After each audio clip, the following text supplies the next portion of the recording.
Bonjour à tous, chers internautes. Nous sommes de retour donc pour notre émission sur le vrai chrétien et la vie chrétienne. Nous sommes à notre deuxième partie donc sur le thème que nous avons commencé dans l'émission précédente, celui de l'alcool. Nous sommes toujours avec notre intervenant, le pasteur Jean-Luc Ngoma. Bonjour pasteur. Bonjour. Donc la dernière fois nous avons abordé l'alcool, le thème de l'alcool, et nous n'avons pas fini. Donc aujourd'hui, je vous donne l'occasion de continuer sur l'exposé, de nous expliquer un peu l'alcool. À Dieu soit la gloire. Amen. En tout cas, que Dieu vous bénisse pour le choix de ce thème, plus ou moins névralgique. Amen. Parce que je sais qu'il y aura des réactions ça et là. Et vous savez, quand les gens sont habitués à faire une chose, et vous venez avec un langage contraire, on risque de vous traiter comme une paria, comme quelqu'un, comme un cheveu qui tombe dans la soupe. Qu'est-ce qu'il raconte cet homme? C'est ça. De toute façon, il n'est pas un grand homme de Dieu, il n'est pas un prophète, il n'est pas un faiseur de miracles, on n'a pas le temps de l'écouter. Et pourtant, nous sommes surpris de constater que celui qui n'a pas fait de miracle est considéré comme le plus grand parmi tous ceux qui sont nés de femmes, Jean-Baptiste. Et donc, la mesure ou la grandeur, selon Dieu, ne se fait pas dans les miracles ou dans, je ne sais pas moi, les merveilles qu'on pourrait accomplir. Non, c'est plutôt dans la capacité de dire la vérité. Là où tout le monde pense que non, c'est pas le bon moment, c'est pas le bon choix de thème. Donc, vous avez choisi ce thème à dessein, c'est pour aider les enfants de Dieu. Donc, pour continuer notre présentation, je vous demanderai, si ça ne vous gêne pas, de lire Proverbes. Le livre de Proverbes. Oui. Proverbe 23. Proverbe 23. Nous allons lire le verset 20, je pense. Proverbe 23. Alors, au verset 20. Et puis de 29 à 35. D'accord. Alors, je lis Proverbe au verset 20. Oui. Ne sois pas parmi les buveurs de vin. Non, attends, c'est comme si tu as ajouté cette partie. Ah non, du tout. C'est bien écrit. Ne sois pas parmi les buveurs de vin. Ah bon? Parmi ceux qui font excès de viande. Waouh! Même parmi les gloutons, on nous dit de ne pas y être. Donc, c'est pas que ne bois pas du vin, mais ne sois même pas au milieu des gens qui boivent du vin. Waouh! Et pourquoi? Certainement, c'est contagieux. Tout à fait. Donc, je reprends au verset 29, c'est bien cela. Oui. Pour qui les a, pour qui les hélas, pour qui les disputes, pour qui les plaintes, pour qui les blessures sans raison, pour qui les yeux rouges. Ici, on nous détaille les conséquences de ceux qui font usage du vin. Tout à fait. Nous continuons. Pour ceux qui s'attardent auprès du vin, pour ceux qui vont déguster du vin mêlé. Ne regarde pas le vin qui paraît d'un beau rouge. Oh non, attends. Donc ici, c'est le mode impératif. On te donne des ordres. 1, ne sois pas parmi les buveurs de vin. 2, ne regarde même pas la beauté du vin, comment ça coule dans le vin. C'est ça. Oui. Qui fait des perles dans la coupe et qui coule aisément. Il finit par mordre comme un serpent et par piquer comme un basilic. Incroyable. Tes yeux se porteront sur des étrangères. Conséquence. Et ton cœur parlera d'une manière perverse. Folie. Et tu seras comme un homme couché au milieu de la mer. Traumatisme. Comme un homme couché sur le sommet d'un mât. Trouble. On m'a frappé, je n'ai point de mal. On m'a battu, je ne sens rien. Quand je me réveillerai-je, j'en veux encore. Amen. Addiction. Malgré toutes ces conséquences, comme la personne est abattue, tu repars encore. Quand il sort de son état d'ivresse, il c'est reparti. Encore. Mais pourtant, qui parle ici, c'est Salomon. Écoutez, il n'y a pas meilleure personne qui puisse vous conseiller que la personne qui a expérimenté la chose. Salomon, nous le connaissons surtout pour le fait qu'il a eu 300 femmes, 700 concubines. Mais qu'est-ce qui a poussé cet homme à la dérive? Il nous révèle le secret. Il dit, ne sois pas parmi les buveurs de vin. Lui, il buvait du vin, et voilà là où il est arrivé. Écoutez ce qu'il dit. Jeune homme, fais tout ce que la jeunesse te pousse de faire. ok, j'étais jeune comme toi, j'ai fait toutes sortes de bêtises, j'ai donné à mon cœur toutes sortes de plaisirs.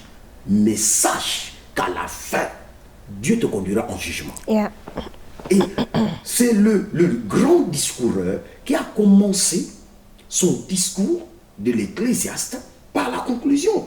Il dit, écoutez, je vais vous expliquer des choses, mais sachez que ma conclusion sera vanité des vanités, tout est Vanité. L'alcool n'est qu'une vanité.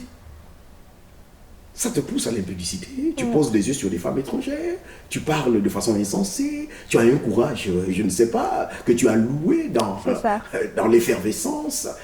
Ton cerveau devient incapable de retenir même certains faits, ta vision est troublée. Mais pourquoi te lancerais-tu dans une telle aventure? Tu peux même embrasser un homme étrange. Et à la fin, tu te dis, mais qu'est-ce qui m'a prise? Femme, L'alcool. c'est l'alcool. Combien vont à des fêtes et se retrouvent enceintes Ouais. avec des grossesses indésirées? C'est l'alcool. Et écoutez, il y a des conséquences à court terme et des conséquences À long terme. Or, les gens souvent ne voient que les conséquences à long terme et ils s'en passent et ils disent non, moi, de toute façon, je ne suis pas un soulard, je prends un verre en passe-temps. Mais écoutez, le poison restera le poison. En petite quantité ou en grande dose, le poison reste Le poison. Timothée arrive. C'est Paul. Timothée souffre des maux d'estomac. Paul est son père spirituel. Il prie pour le petit. Ça ne marche pas. Il faut que je donne la référence. 1 Timothée 5. Ça, c'est le verset de tous les chrétiens.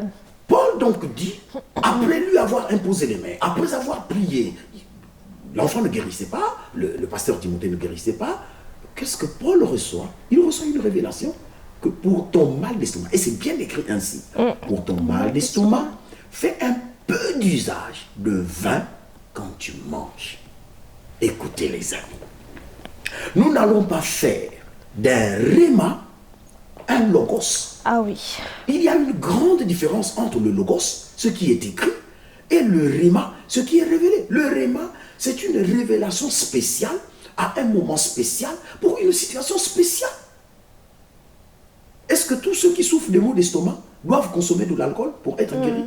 Non. Sinon, il n'y aurait plus de maux d'estomac aujourd'hui. Sinon, les docteurs leur recommanderaient cela. Mais je regrette. Éphésiens 5, 18 dit, ne vous enivrez pas de vin, c'est de la débauche. Ouais. Soyez plutôt remplis du Saint-Esprit. On peut évoquer tant de versets bibliques. Et malheureusement, les gens ne seront pas convaincus, je regrette. Pourquoi? Parce qu'ils sont habitués. Ma sœur, aidez-moi à lire, parce qu'il faut qu'on termine cette affaire. 1 Corinthiens 6, de 9 à 12. 1 Corinthiens 6, 9 à 12. 1 Corinthiens 6, 9 à 12, et puis de 19 à 20. Alors, 9 à 12. Je lis au nom de Jésus. Amen. Ne savez-vous pas Ne savez-vous pas que les injustes n'hériteront point le royaume de Dieu? lesquels ne vont pas entrer? Les injustes. Numéro 1. Ne vous y trompez pas. Oui. Ni les impudiques, On cite les injustes en question. Les impudiques, numéro 1. ni les idolâtres, Les idolâtres, numéro 2. ni les adultères, Les adultères, numéro 3. ni les efféminés, Les efféminés, numéro 4. Tout ça, on devrait normalement expliquer. ni les infâmes, Les infâmes. ni les voleurs, Les voleurs, 6. ni les cupides, Les cupides, 7. ni les ivrognes, Non, je n'ai pas bien entendu. Ni qui? ni les Numéro ivrognes, 8. ni les outrageux, Numéro 9. ni les ravisseurs Ravisseur, numéro 10. n'hériteront le royaume de Dieu. Voilà 10 catégories qu'on nous présente. Et mon cher ami, dans quelle catégorie tu te trouves? C'est ça.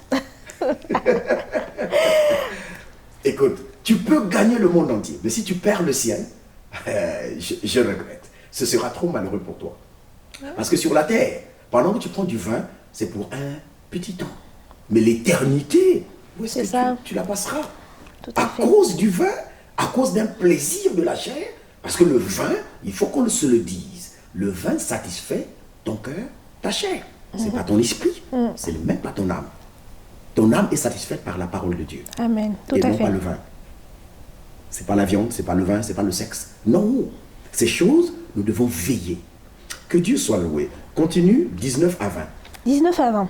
Ne savez-vous pas que votre corps est le temple du Saint-Esprit, qui est en vous, que vous avez reçu de Dieu et que vous n'appartenez point à vous-même. Ah, je ne m'appartiens plus à moi-même. Non. Ok, d'accord. Car vous avez été rachetés à un grand J'ai prix. été racheté en un grand prix. Glorifiez donc Dieu Je dois glorifier Dieu dans votre corps avec le vin. et dans votre esprit, Oh, pas avec le vin, non. Non. Dans mon corps et dans mon esprit, qui appartiennent à Dieu. qui appartiennent à Dieu. Bon, si mon corps appartient à Dieu, C'est et ça. on me dit de glorifier Dieu avec mon Mon corps. est-ce avec le vin? Non. Je ne pense pas. Est-ce avec l'alcool? Non. Les whisky, les liqueurs? Mais écoute, ça fait jeune quand même, on va à une fête, ça coûte quoi si je goûte, je prends un verre ou deux, de toute façon, même quand je finis une bière entière, ça ne me fait rien, quoi, je peux toujours conduire. Mon ami, c'est pas question de plaire aux hommes, c'est question d'un choix décisif qui va impacter ton âme et ton avenir. Ou c'est ça ou c'est pas ça. Ou tu es sacrificateur ou tu ne l'es pas. Ou tu es vrai enfant de Dieu ou tu ne l'es pas. Tu veux plaire aux hommes, tu veux marcher comme les autres, tu veux marcher comme les prêtres, comme les pasteurs. Non, marche comme Christ. Il te veut pur, sans alcool, sans impudicité, sans déviation mentale, morale, spirituelle. Reste pur, conserve-toi pur. Pur. Il est écrit dans Romains 13. On va faire la dernière lecture et ce sera notre conclusion. Romains 13, de 11 à 13. Romains chapitre 13, de 11 à 13.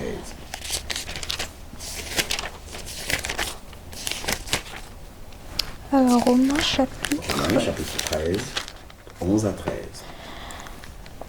Cela importe d'autant plus que vous savez en quel temps nous sommes. Vous savez que nous sommes à la dernière heure.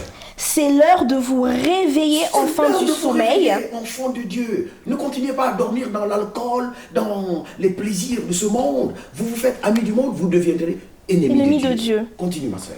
Car maintenant le salut est plus près de nous que lorsque nous avons cru. J'aime cette phrase. On continue. La nuit est avancée, La nuit est avancée. Le Le temps jour- d'ignorance est très grand. le jour approche. Le jour approche, le jour de l'enlèvement approche. L'église va bientôt partir. Ne reste pas parmi ceux qui boivent du vin. Dépouillons-nous donc des œuvres des ténèbres Ah bon? et revêtons les armes de la lumière. On n'a pas dit revêtons-nous de l'alcool. Hein, je Ah vous en oui, prie, des oui, armes oui. de lumière. Parmi les armes de lumière, il n'y a pas l'alcool. Continue, ma sœur. Marchons honnêtement Marchons comme en plein honnêtement, jour. pas en titubant. Non. Pas en titubant sous l'effet de l'alcool, pas en insultant les gens, pas en critiquant les gens parce que tu auras bu un verre d'alcool, pas en dénigrant les hommes de Dieu, pas en critiquant les pasteurs et autres à cause de l'alcool, pas en battant ses enfants à la maison, en insultant sa femme à cause de l'alcool. Non, marchons honnêtement. Continue, ma sœur. Marchons honnêtement comme en plein jour, Comme en plein jour. loin des excès Oui. et de l'ivrognerie. Quoi? Loin des excès, Des et excès, l'ivrognerie. Il y a deux choses différentes ici. Ouais. Continue. De la luxure De la luxure et de l'impudicité. et de l'impudicité. Des querelles Des querelles et des et jalousies. des jalousies. Mais revêtez-vous du Seigneur Jésus-Christ Oui. et n'ayez pas soin de la chair. N'ayez pas soin de quoi? De la chair. Non, je ne t'entends pas bien. N'ayez pas soin de quoi? De la chair. Waouh. Pour en satisfaire les convoitises. Quand tu consommes du vin, tu satisfais ton esprit, ton âme ou ta chair? Ah, ta chair. Écoute, le choix est clair. Moi, je veux aller au ciel. J'ai fait mon choix, je me dépouille des œuvres des ténèbres, je me dépouille des plaisirs du monde. Écoutez, vous êtes jeune, ma sœur. Oui. Vous pourriez bien vous taper le luxe d'avoir un homme ici, et je ne veux pas aborder un autre sujet. Aujourd'hui, c'est à la mode pour les jeunes femmes d'avoir un copain. Les jeunes hommes avoir une copine. Et vous faites tout comme mari et femme. Ouais. C'est à la mode. Et quand tu ne le fais pas, on te dit juge. tu es démodé, tu es suranné, Oui, oui. tu es trop vieux, quoi. Tu fais vieux jeu. Je préfère faire vieux jeu Plaire avec à Dieu. Dieu pour plaire au Seigneur et gagner une couronne. Amen. Ok? Je préfère gagner la couronne. Maintenant, si tu veux être un chrétien mondain comme Lot, un chrétien corrompu, ça n'engage que toi, moi, une fois encore, j'encourage tous les vrais enfants de Dieu, tous les vrais hommes de Dieu à se sanctifier, à s'abstenir de l'alcool. Parce que l'alcool nous conduit à la dérision mentale, comportementale et même spirituelle. L'alcool attire la colère de Dieu sur nous. L'alcool, oh, je pourrais dire, agrémente et entretient le péché dans nos cœurs. Que Dieu soit loué. Et à moins que vous ayez d'autres questions à ce sujet, je suis disposé à vous répondre. Je pense que vous avez fait le tour, pasteur. En tout cas, merci beaucoup pour toutes ces informations.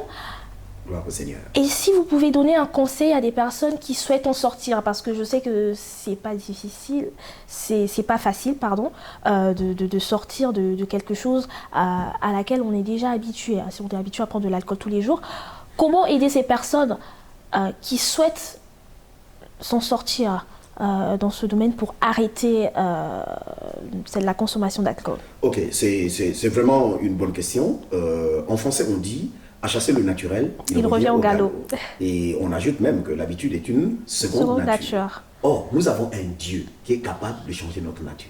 Amen. Il est écrit, si quelqu'un est en Christ, il est une nouvelle créature. Les choses anciennes sont passées et voici toutes choses sont devenues nouvelles. Malheureusement, il y a des gens qui hier étaient dans le monde païen, ils consommaient de l'alcool, ils sont devenus chrétiens, ils continuent à consommer de l'alcool. Ça veut dire que votre conversion est douteuse. Donc, en réalité, la solution serait, numéro 1, de se repentir. Seigneur, je suis confronté à ce problème d'alcool. Pardonne-moi, car j'étais ignorant. Et là où vous êtes, vous pouvez faire cette prière avec moi. Seigneur, pardonne-moi, j'étais ignorant, je ne connaissais pas la vérité. Maintenant que j'ai la lumière, aide-moi à départir de l'alcool et à vivre pour te plaire et non pour me plaire à moi et plaire aux hommes. Ainsi, le Seigneur lui-même, par son esprit, il viendra vous sauver. Jésus-Christ est prêt à vous délivrer de tout lien, de tout esclavage, de toute addiction. Je crois qu'il est tout-puissant. Je le crois, je le confesse. Il vous sauvera si vous êtes sincère dans votre repentance, dans votre confession. Amen. Merci beaucoup, pasteur. Ça a été un réel plaisir. Dieu soit loué. Et j'espère vous revoir très bientôt pour un autre sujet. Ce sera un plaisir. Merci à tous de nous avoir suivis.